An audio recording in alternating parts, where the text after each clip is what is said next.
Hello friends, అందరికీ hi. Welcome to VJ studies live examination. So friends, ఈరోజు live ఎగ్జామ్లో participate చేయడానికి వస్తున్న ప్రతి ఒక్కరికి కూడా విజే స్టడీస్ తరపున స్వాగతం, సుస్వాగతం. సో ఈరోజు లైవ్ ఎగ్జామ్లోకి పార్టిసిపేట్ చేయడానికి వస్తున్న అందరికీ కూడా ముందుగా గుడ్ ఈవినింగ్ ఫ్రెండ్స్.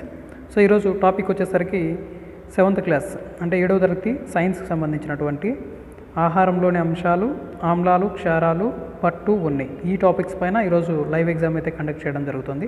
సో చివరి వరకు కూడా లైవ్ని బాగా అబ్జర్వ్ చేయండి, క్వశ్చన్స్ అన్ని బాగా శ్రద్ధగా చదివి ఆన్సర్ చేయండి ఫ్రెండ్స్. ఓకేనా? ఇక ఆలస్యం చేయకుండా లైవ్ స్టార్ట్ చేద్దాం. అందరికీ ఆల్ ది బెస్ట్. మొదటి ప్రశ్న, అంతరిక్ష విజ్ఞాన శాస్త్రవేత్త క్షిపణి పితామహుడుగా ఎవరిని పేర్కొంటారు?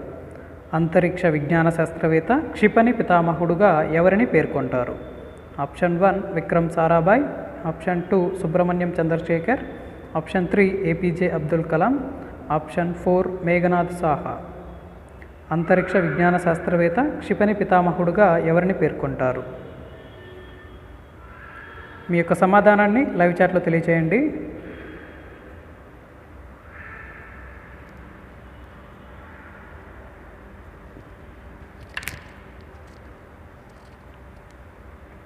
మరి ఈ ప్రశ్నకి సరైనటువంటి సమాధానం option 3 APJ Abdul Kalam. Option 3 is the correct answer అనమాట. అంతరిక్ష విజ్ఞాన శాస్త్రవేత్త క్షిపణి పితామహుడుగా ఏపీజే అబ్దుల్ కలాంను పేర్కొంటారనమాట. ఓకేనా? మాజీ రాష్ట్రపతి APJ Abdul Kalam. Okay, next question. పిండి పదార్థాల నిర్ధారణ కోసం ఈ క్రింది వాటిలో ఏ ద్రావణాన్ని ఉపయోగిస్తారు? పిండి పదార్థాల యొక్క నిర్ధారణ కోసం ఈ క్రింది వాటిలో ఏ ద్రావణాన్ని ఉపయోగిస్తారు? ఆప్షన్ 1 కాపర్ సల్ఫేట్ ద్రావణం, ఆప్షన్ 2 సోడియం హైడ్రాక్సైడ్ ద్రావణం, ఆప్షన్ 3 అయోడిన్ ద్రావణం, ఆప్షన్ 4 1 మరియు 3. పిండి పదార్థాల నిర్ధారణ కోసం ఈ క్రింది వాటిలో ఏ ద్రావణాన్ని ఉపయోగిస్తారు అనేది ఇక్కడ ప్రశ్న. సో ప్రశ్న 1కి 2 సార్లు బాగా శ్రద్ధగా చదవండి. చదివిన తర్వాత మీ యొక్క సమాధానాన్ని లైవ్ చాట్లో తెలియచేయండి.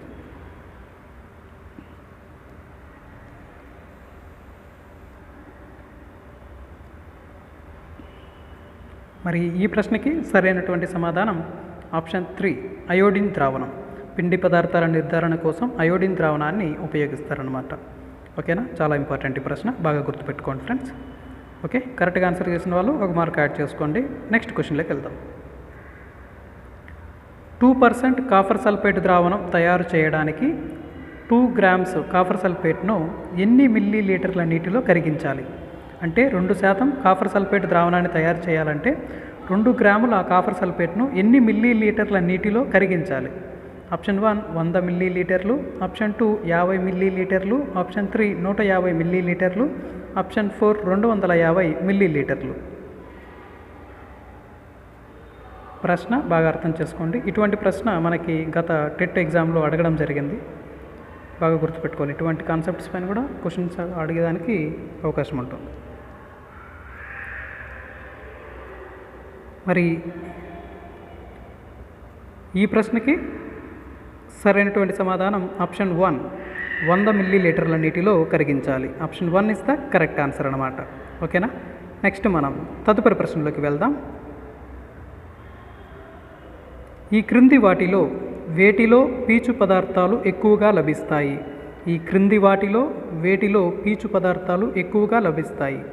ఆప్షన్ 1 బీరకాయ, ఆప్షన్ 2 బెండకాయ, ఆప్షన్ 3 తృణధాన్యాలు, పండ్లు, ఆప్షన్ 4 పైవన్నీ. ఈ క్రింది వాటిలో వేటిలో పీచు పదార్థాలు ఎక్కువగా లభిస్తాయి?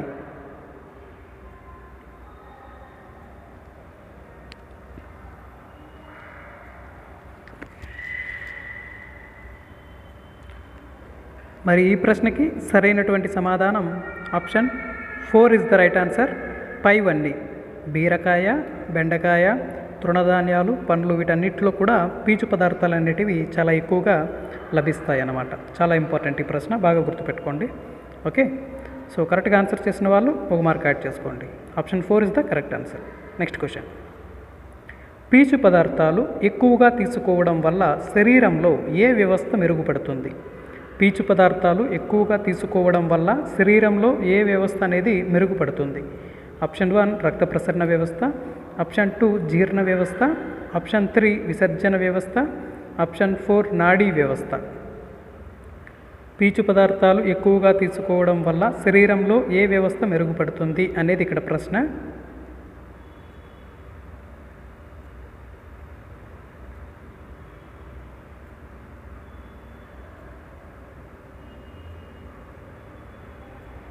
మరి ఈ ప్రశ్నకి సరైనటువంటి సమాధానం option 2 is the right answer. జీర్ణ వ్యవస్థ. పీచు పదార్థాలు ఎక్కువగా తీసుకోవడం వల్ల శరీరంలో జీర్ణ వ్యవస్థ అనేది బాగా మెరుగుపడుతుంది. Okay, option 2 is the correct answer. Next మనం తదుపరి ప్రశ్నలోకి వెళ్దాం. పోషణ వైజ్ఞానిక శాస్త్రవేత్తగా ఎవరిని పేర్కొంటారు? పోషణ వైజ్ఞానిక శాస్త్రవేత్తగా ఎవరిని పేర్కొంటారు? Option 1 James lids, option 2 Lavoisier, option 3 1 మరియు 2, ఆప్షన్ 4 ప్రిస్ట్లే. పోషణ వైజ్ఞానిక శాస్త్రవేత్తగా ఈ క్రింది వారిలో ఎవరిని పేర్కొంటారు అనేది ఇక్కడ ప్రశ్న. మీ యొక్క సమాధానాన్ని లైవ్ చాట్లో తెలియచేయండి ఫ్రెండ్స్. ప్రశ్న శ్రద్ధగా 1కి 2 సార్లు బాగా చదవండి.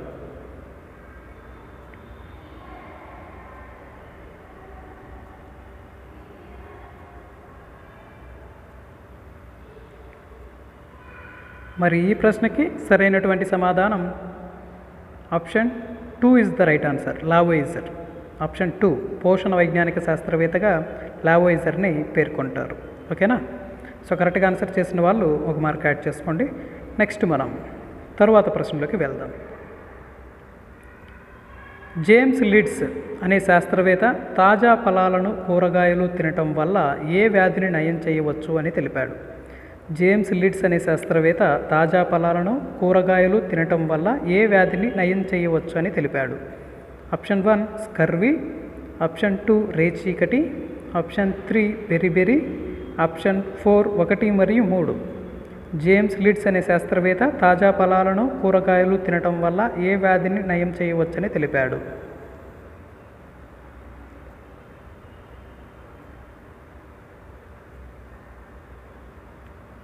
సో ప్రశ్న బాగా చదవండి. ఇక్కడ ఆప్షన్స్ అన్నీ కూడా క్లియర్గా ఇవ్వడం జరిగింది. ఓకేనా? ప్రశ్న బాగా అర్థం చేసుకోండి ఫ్రెండ్స్. అర్థం చేసుకున్నాక ఆన్సర్ని లైవ్ చాట్లో తెలియజేయండి. మరి ఈ ప్రశ్నకి సరైనటువంటి సమాధానం ఆప్షన్ 1 స్కర్వీ. ఓకేనా? Option 1 is the correct answer. Next క్వశ్చన్లోకి వెళ్దాం. జేమ్స్ లిడ్స్ స్కర్వీ వ్యాధిపై పరిశోధన చేసిన సంవత్సరం ఏది? జేమ్స్ లిడ్స్ స్కర్వీ వ్యాధిపై పరిశోధన చేసిన సంవత్సరం. Option 1 1757, option 2 1752, option 3 1765, option 4 1755. James లిడ్స్ స్కర్వీ వ్యాధిపై పరిశోధన చేసిన సంవత్సరం.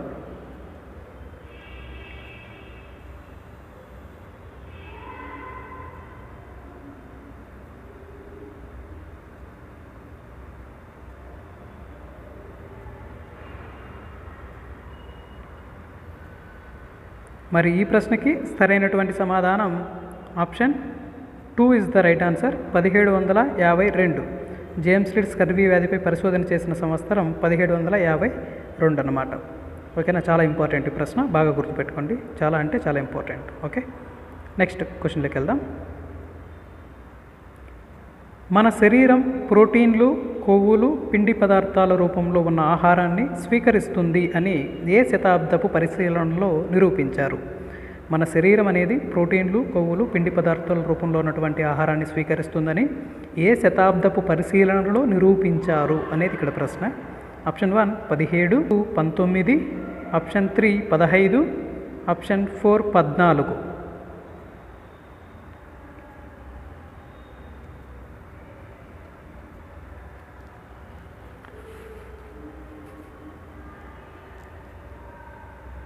మరి ఈ ప్రశ్నకి సరైనటువంటి సమాధానం option 2 is the right answer, 19వ శతాబ్దం. ఓకేనా? Option 2 is the correct answer. బాగా గుర్తుపెట్టుకోండి. ఓకే, నెక్స్ట్ క్వశ్చన్లోకి వెళ్దాం. ఓకేనా ఫ్రెండ్స్? ఈ క్రింది వాటిలో శరీర నిర్మాణానికి తోడ్పడేవి ఏవి? ఈ క్రింది వాటిలో శరీర నిర్మాణానికి తోడ్పడేవి. ఆప్షన్ 1 కార్బోహైడ్రేట్లు, ఆప్షన్ 2 విటమిన్లు, ఖనిజ లవణాలు, ఆప్షన్ 3 ప్రోటీన్లు, ఆప్షన్ 4 పైవన్నీ. ఈ క్రింది వాటిలో శరీర నిర్మాణానికి తోడ్పడేవి ఏవి?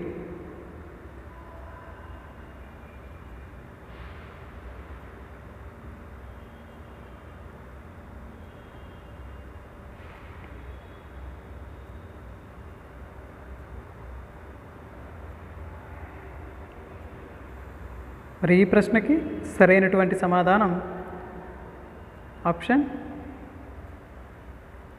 3 ఇస్ ద రైట్ ఆన్సర్. ప్రోటీన్లు. ఈ క్రింది వాటిలో శరీర నిర్మాణానికి తోడ్పడేవి ఏవి అంటే ప్రోటీన్లు అన్నమాట.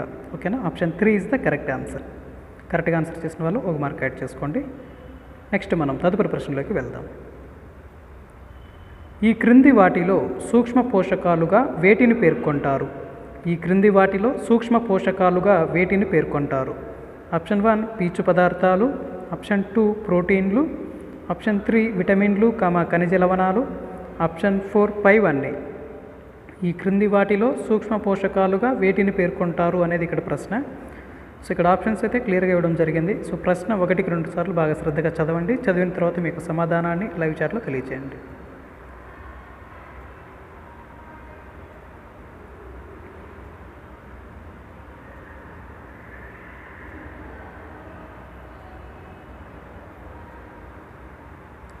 మరి ఈ ప్రశ్నకి సరైనటువంటి సమాధానం ఆప్షన్ 3 విటమిన్లు, ఖనిజ లవణాలు. సూక్ష్మ పోషకాలుగా వేటిని పేర్కొంటారంటే విటమిన్లు, ఖనిజ లవణాలు. వీటిని సూక్ష్మ పోషకాలుగా పేర్కొంటారు. Option 3 is the correct. Next question. నీలి లిట్మస్ను ఎరుపు రంగులోకి మార్చే పదార్థాలకు ఏ స్వభావం ఉంటుంది? నీలి లిట్మస్ను ఎరుపు రంగులోకి మార్చే పదార్థాలకు ఏ స్వభావం ఉంటుంది? ఆప్షన్ 1 క్షార, ఆప్షన్ 2 ఆమ్ల, ఆప్షన్ 3 తటస్థం, ఆప్షన్ 4 1 మరియు 2. నీలి లిట్మస్ను ఎరుపు రంగులోకి మార్చే పదార్థాలకు ఏ స్వభావం ఉంటుంది అనేది ఇక్కడ ప్రశ్న.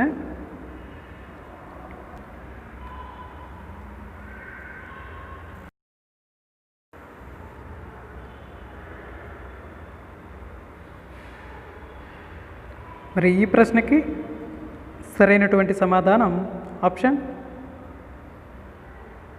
2 ఇస్ ద రైట్ ఆన్సర్. ఆమ్ల స్వభావం ఉంటుంది. నీలి లిట్మస్ను ఎరుపు రంగులోకి మార్చే పదార్థాలకు ఆమ్ల స్వభావం అనేది ఉంటుందన్నమాట. So option 2 is the correct answer. So కరెక్ట్గా ఆన్సర్ చేసిన వాళ్ళు ఒక మార్క్ యాడ్ చేసుకోండి. నెక్స్ట్ మనం తదుపరి ప్రశ్నలోకి వెళ్దాం. చీమలు విడుదల చేసే ఆమ్లం ఏది? చీమలు విడుదల చేసేటటువంటి ఆమ్లం. ఆప్షన్ 1 ఫార్మిక్ ఆమ్లం, ఆప్షన్ 2 సహజ ఆమ్లం, ఆప్షన్ 3 పామాటిక్ ఆమ్లం, ఆప్షన్ 4 1 మరియు 2. చీమలు విడుదల చేసేటటువంటి ఆమ్లం ఏది అనేది ఇక్కడ ప్రశ్న.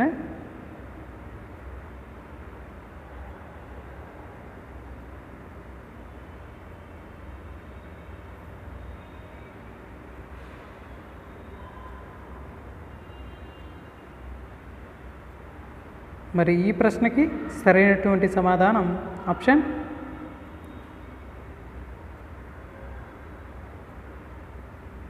1 is the right answer. Option 1 formic ఆమ్లం. సో చీమలు విడుదల చేసేటటువంటి ఆమ్లం ఏది అంటే ఫార్మిక్ ఆమ్లం అన్నమాట. ఓకేనా, బాగా గుర్తుపెట్టుకోండి. ఓకే, చాలా ఇంపార్టెంట్ ఇది కూడా. ఓకే, నెక్స్ట్ మనం తదుపరి ప్రశ్నలోకి వెళ్దాం. ఈ క్రింది వాటిలో వేటిలో స్టీరిక్ ఆమ్లం ఉంటుంది? ఈ క్రింది వాటిలో వేటిలో స్టీరిక్ ఆమ్లం ఉంటుంది?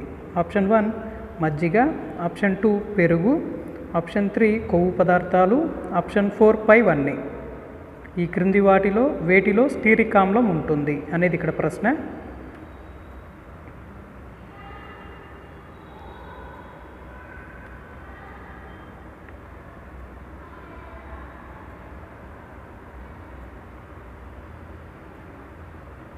మరి ఈ ప్రశ్నకి సరైనటువంటి సమాధానం ఆప్షన్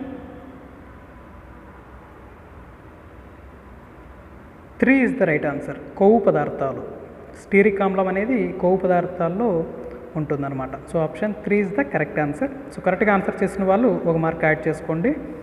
నెక్స్ట్ మనం తదుపరి ప్రశ్నలోకి వెళ్దాం. ఓకేనా ఫ్రెండ్స్, నెక్స్ట్ క్వశ్చన్. ఈ క్రింది వాటిలో రసాయనిక ఆమ్లం కానిది ఏది? ఈ క్రింది వాటిలో రసాయనిక ఆమ్లం కానిది. ఆప్షన్ 1 సల్ఫ్యూరిక్ ఆమ్లం, ఆప్షన్ 2 హైడ్రోక్లోరిక్ ఆమ్లం, ఆప్షన్ 3 నత్రిక్ ఆమ్లం, ఆప్షన్ 4 ఎసిటిక్ ఆమ్లం. ఈ క్రింది వాటిలో రసాయనిక ఆమ్లం కానిది ఏది అనేది ఇక్కడ ప్రశ్న. చాలా ఇంపార్టెంట్, ఇటువంటి ప్రశ్నలు కూడా అడుగుతూ ఉంటారు.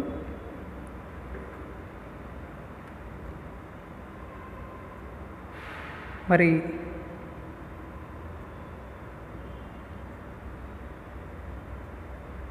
ఈ ప్రశ్నకి సరైనటువంటి సమాధానం option 4 is the right answer. Acetic ఆమ్లం. ఎసిటిక్ ఆమ్లం అనమాట. ఓకే, సో ఎసిటిక్ ఆమ్లం అనేది రసాయనిక ఆమ్లం కాదు, పై 3 కూడా రసాయనిక ఆమ్లాలే. ఓకే, బాగా గుర్తుపెట్టుకోండి ఫ్రెండ్స్. ఓకేనా, చాలా ఇంపార్టెంట్. నెక్స్ట్ మనం తదుపరి ప్రశ్నలోకి వెళ్దాం. హైడ్రోజన్ వాయువును కనుగొన్నది ఎవరు? హైడ్రోజన్ వాయువును కనుగొన్నది ఎవరు? Option 1 Mackintosh, option 2 Henry Cavendish, option 3 Lavoisier, option 4 1 మరియు 3. హైడ్రోజన్ వాయువును కనుగొన్నది ఎవరు అనేది ఇక్కడ ప్రశ్న. సో ఆప్షన్స్ అన్నీ కూడా 1కి 2 సార్లు బాగా శ్రద్ధగా చదవండి.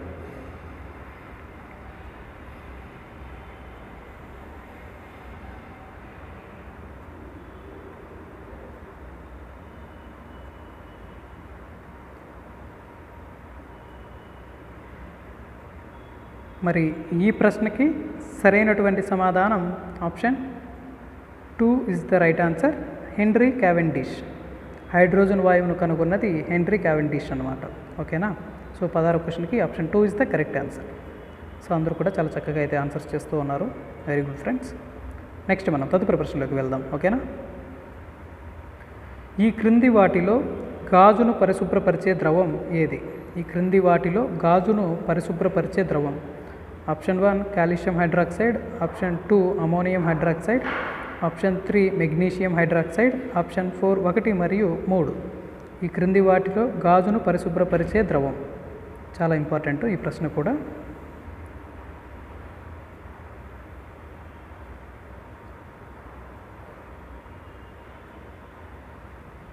మీకు సమాధానాన్ని లైవ్ చాట్లో తెలియచేయండి. ప్రశ్న 1కి 2 సార్లు బాగా శ్రద్ధగా చదవండి.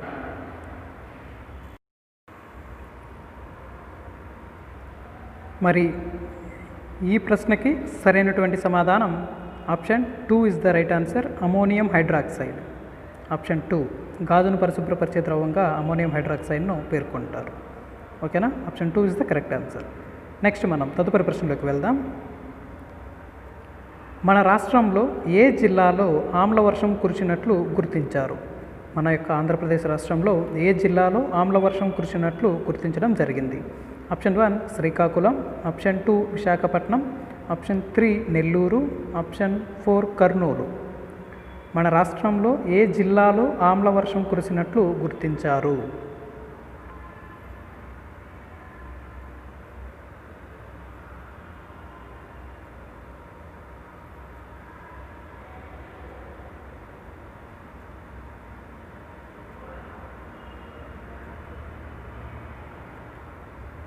మరి ఈ ప్రశ్నకి సరైనటువంటి సమాధానం ఆప్షన్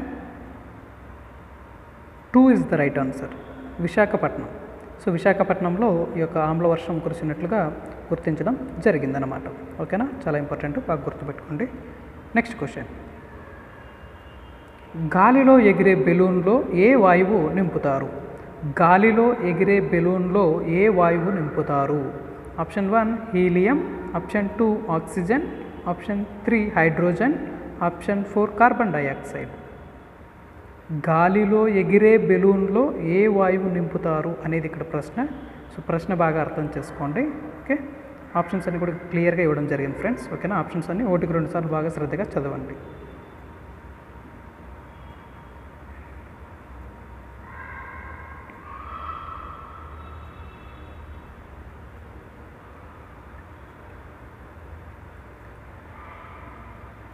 మరి ఈ ప్రశ్నకి సరైనటువంటి సమాధానం option 3 is the right answer. Option 3 hydrogen. So గాలిలో ఎగిరే బెలూన్లో ఏ వాయువు నింపుతారు అంటే హైడ్రోజన్ వాయువును నింపుతారన్నమాట. ఓకేనా, హైడ్రోజన్ వాయువు బాగా గుర్తుపెట్టుకోవాలి, చాలా ఇంపార్టెంట్. ఓకే, సో కరెక్ట్గా ఆన్సర్ చేసిన వాళ్ళు ఒక మార్క్ అయితే చక్కగా యాడ్ చేసుకోండి. నెక్స్ట్ మనం తదుపరి ప్రశ్నలోకి వెళ్తాం. సీరా మరకలు తొలగించడానికి ఏ ఆమ్లాన్ని ఉపయోగిస్తారు? సీరా మరకలు తొలగించడానికి ఏ ఆమ్లాన్ని ఉపయోగిస్తారు? ఆప్షన్ 1 సిట్రిక్ ఆమ్లం, ఆప్షన్ 2 ఎసిటిక్ ఆమ్లం, ఆప్షన్ 3 ఆక్సాలిక్ ఆమ్లం, ఆప్షన్ 4 కార్బానిక్ ఆమ్లం. సీరా మరకలు తొలగించడానికి ఏ ఆమ్లాన్ని ఉపయోగిస్తారు?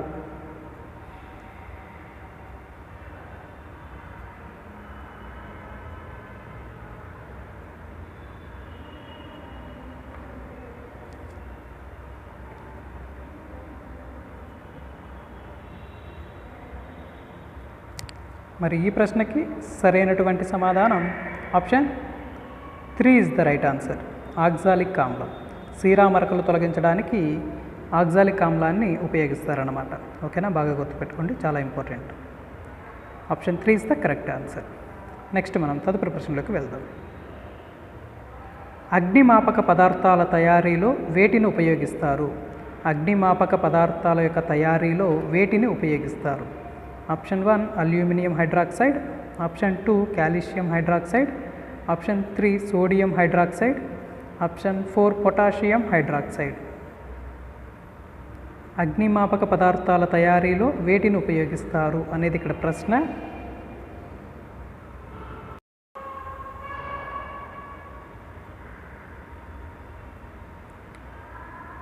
మీకు సమాధానాన్ని లైవ్ చాట్లో తెలియచేయండి.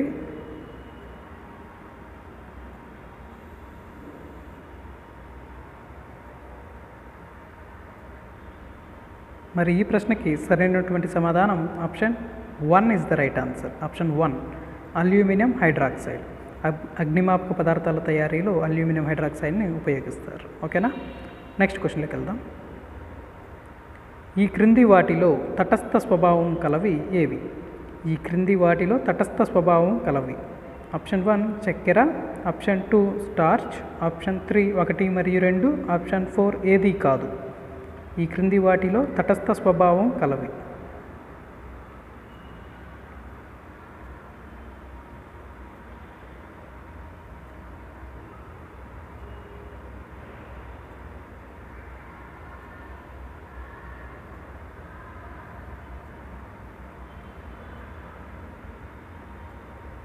సో ఈ ప్రశ్నకి సరైనటువంటి సమాధానం ఆప్షన్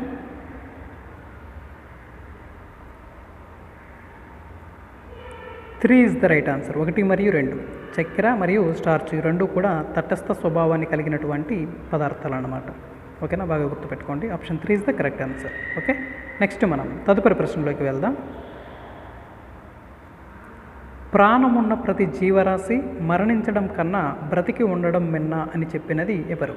అంటే ప్రాణమున్న ప్రతి జీవరాశి మరణించడం కన్నా బ్రతికి ఉండడం మిన్నా అని అన్నది ఎవరు? Option 1 Salim Ali, option 2 Hargobind Khorana, option 3 Mahatma Gandhi, option 4 Swami Vivekananda. ప్రాణమున్న ప్రతి జీవరాశి మరణించడం కన్నా బ్రతికి ఉండడం మిన్నా అని అన్నది ఎవరు అనేది ఇక్కడ ప్రశ్న.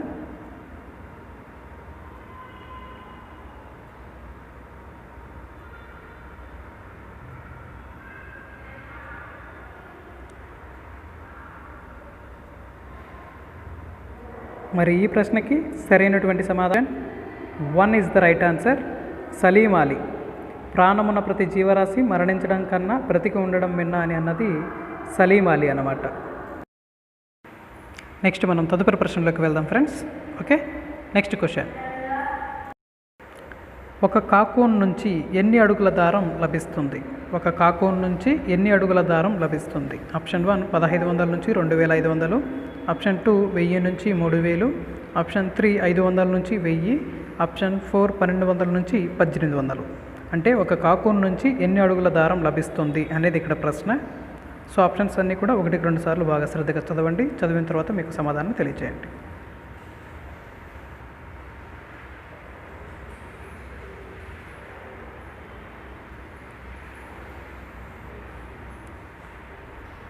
మరి ఈ ప్రశ్నకి సరైనటువంటి సమాధానం option 2 is the right answer. Option 2 1000 నుంచి 3000 అడుగుల దారము లభిస్తుందన్నమాట. ఒక కాకోన్ నుంచి దాదాపుగా 1000 నుంచి 3000 అడుగుల దారం అనేది లభిస్తుంది. చాలా ఇంపార్టెంట్, ఇది బాగా గుర్తుపెట్టుకోండి. నెక్స్ట్ మనం తదుపరి ప్రశ్నలోకి వెళ్దాం. ఓకేనా, నెక్స్ట్ క్వశ్చన్. జంతువుల వెంట్రుకలను ఏమని పిలుస్తారు? జంతువుల యొక్క వెంట్రుకలను ఏమని పిలుస్తారు? Option 1 Unni, option 2 please, option 3 for, option 4 పైవన్నీ. జంతువుల యొక్క వెంట్రుకలను ఏమని పిలుస్తారు అనేది ఇక్కడ ప్రశ్న.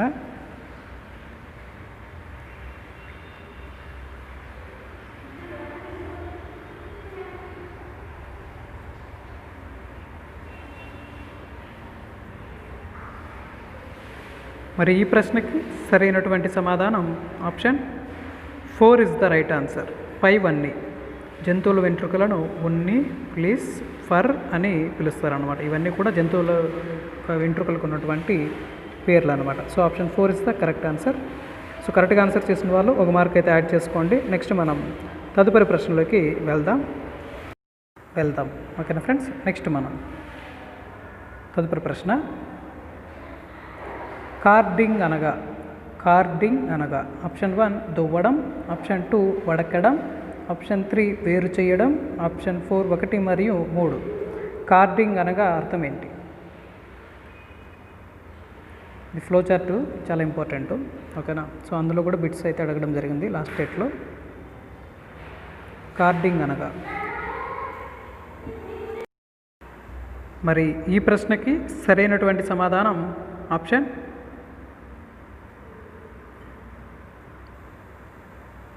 1 ఇస్ ద రైట్ ఆన్సర్. దువ్వడం. కార్డింగ్ అనగా దువ్వడం అన్నమాట. ఓకేనా friends. So option 1 is the correct answer. So ప్రతిరోజు కూడా టెట్ టు డిఎస్సికి సంబంధించి అన్ని సబ్జెక్ట్స్ మనం live exams, online exams conduct చేయడం జరుగుతుంది. సో రెగ్యులర్గా మన యొక్క ఛానల్ని సబ్స్క్రైబ్ చేసుకొని ఫాలో అవ్వండి. ఓకేనా ఫ్రెండ్స్. నెక్స్ట్ మనం తదుపరి ప్రశ్నలోకి వెళ్దాం. ఓకేనా. నెక్స్ట్ క్వశ్చన్, పురావస్తు శాస్త్ర పరిశోధనల ప్రకారం పట్టు పరిశ్రమ ఎప్పుడు ప్రారంభమయ్యింది? పురావస్తు శాస్త్ర పరిశోధనల ప్రకారం పట్టు పరిశ్రమ అనేది ఎప్పుడు ప్రారంభమైంది? ఆప్షన్ 1 క్రీస్తు పూర్వం 5000 నుంచి 2500 మధ్య, ఆప్షన్ 2 క్రీస్తు పూర్వం 5000 నుంచి 3000, ఆప్షన్ 3 క్రీస్తు పూర్వం 3000 నుంచి 4000, ఆప్షన్ 4 క్రీస్తు పూర్వం 2000 నుంచి 4000 మధ్య. అంటే పురావస్తు శాస్త్ర పరిశోధనల ప్రకారం పట్టు పరిశ్రమ అనేది ఎప్పుడు ప్రారంభమయ్యింది అనేది ఇక్కడ ప్రశ్న. చాలా ఇంపార్టెంట్ ఈ ప్రశ్న, బాగా గుర్తుపెట్టుకోండి.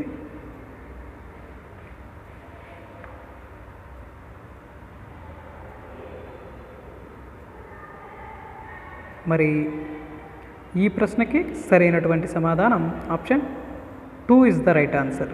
క్రీస్తు పూర్వం 5000 నుంచి 3000 మధ్య ప్రాంతంలో పురావస్తు శాస్త్ర పరిశోధనల ప్రకారం పట్టు పరిశ్రమ అనేది ప్రారంభమైంది. Option 2 is the correct. Next క్వశ్చన్లోకి వెళ్దాం. ఈ క్రింది వాటిలో అధమ ఉష్ణవాహకం ఏది? ఈ క్రింది వాటిలో అధమ ఉష్ణవాహకం. ఆప్షన్ 1 ఉన్ని, ఆప్షన్ 2 ఇనుము, ఆప్షన్ 3 గాజు, ఆప్షన్ 4 పట్టు.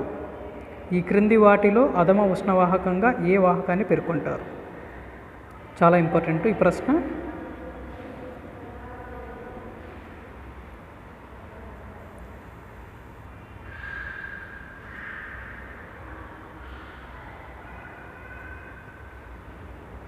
మరి ఈ ప్రశ్నకి సరైనటువంటి సమాధానం ఆప్షన్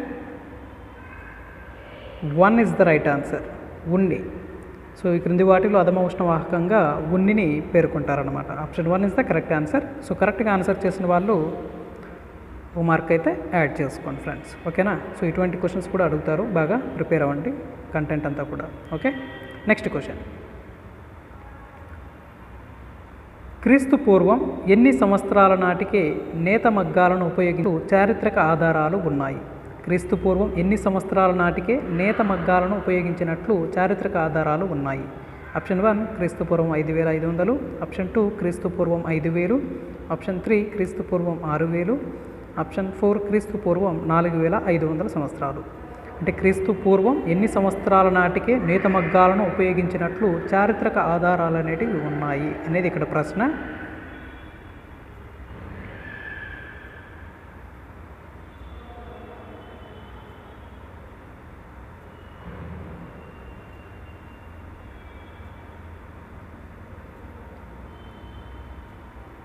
మరి ఈ ప్రశ్నకి సరైనటువంటి సమాధానం option 2 is the right answer. క్రీస్తు పూర్వం 5000.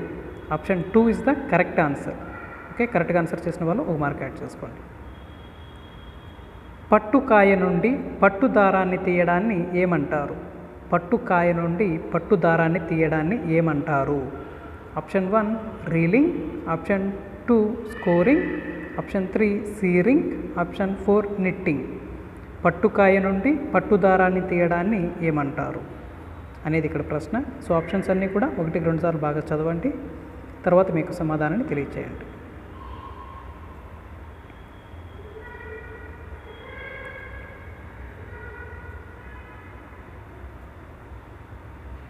మరి ఈ ప్రశ్నకి సరైనటువంటి సమాధానం option 1 is the right answer. Reeling. పట్టుకాయ నుండి పట్టుదారాన్ని తీయడాన్ని రీలింగ్ అనేసి అంటారు. చాలా ఇంపార్టెంట్, బాగా గుర్తుపెట్టుకోవాలి ఫ్రెండ్స్. ఓకేనా? ఓకే ఫ్రెండ్స్, కరెక్ట్గా ఆన్సర్ చేసిన వాళ్ళు 1 మార్క్ యాడ్ చేసుకోండి. సో ఈరోజు లైవ్ ఎగ్జామ్లో పార్టిసిపేట్ చేసిన ప్రతి ఒక్కరికి కూడా పేరు పేరున చాలా థ్యాంక్స్ ఫ్రెండ్స్. సో ఈరోజు లైవ్ ఎగ్జామ్లో పార్టిసిపేట్ చేసిన వాళ్ళు మీ యొక్క మార్క్స్ని లైవ్ చాట్లో పోస్ట్ చేయండి. మీ పేరు, మీకు వచ్చినటువంటి మార్క్స్, అదేవిధంగా మీ జిల్లా పేరు. ఓకే ఫ్రెండ్స్, మన యొక్క ఛానల్ని కొత్తగా చూస్తున్నటువంటి వాళ్ళు ఎవరైనా ఉంటే తప్పకుండా మన యొక్క ఛానల్ని సబ్స్క్రైబ్ చేసుకోండి. అదేవిధంగా పక్కనే ఉన్నటువంటి బెల్ ఐకాన్ కూడా యాక్టివేట్ చేసి పెట్టుకోండి. అప్పుడే నేను పెట్టి లేటెస్ట్ అప్డేట్స్ కానీ లేటెస్ట్ వీడియోస్ కానీ మీకు నోటిఫికేషన్ రూపంలో వస్తూ ఉంటాయి. నెక్స్ట్ వీడియో నచ్చిన వాళ్ళు తప్పకుండా లైక్ చేయండి. అదేవిధంగా మీ ఫ్రెండ్స్ అందరికీ కూడా షేర్ చేయండి. టెట్ టు డిఎస్సికి సంబంధించి మనం ప్రతి subject Telugu, biology, social studies, ఎస్జిటికి సంబంధించి సో ప్రతి సబ్జెక్టు మనం టాపిక్ వారి కూడా ఎగ్జామ్స్ కండక్ట్ చేయడం జరుగుతుంది. So TET to DSC complete అయ్యేంత వరకు కూడా మనం ఎగ్జామ్స్ అయితే కండక్ట్ చేయడం జరుగుతుంది ఫ్రెండ్స్. రెగ్యులర్గా మన యొక్క ఛానల్ని ఫాలో అవ్వండి. అదేవిధంగా టెట్ టు డిఎస్సి ప్రిపేర్ అయ్యే వాళ్ళు కూడా మన యొక్క ఛానల్ లింక్స్ని ఫార్వర్డ్ చేయండి. ఓకేనా? ఓకే ఫ్రెండ్స్, సో ఈరోజు లైవ్ ఎగ్జామ్లో పార్టిసిపేట్ చేసిన ప్రతి ఒక్కరికి కూడా చాలా థ్యాంక్స్. ఓకే ఫ్రెండ్స్, నెక్స్ట్ మరో టాపిక్తో మళ్ళీ లైవ్లో కలుద్దాం. Okay, thank you for watching. Thank you so much. Good night. Take care. Bye.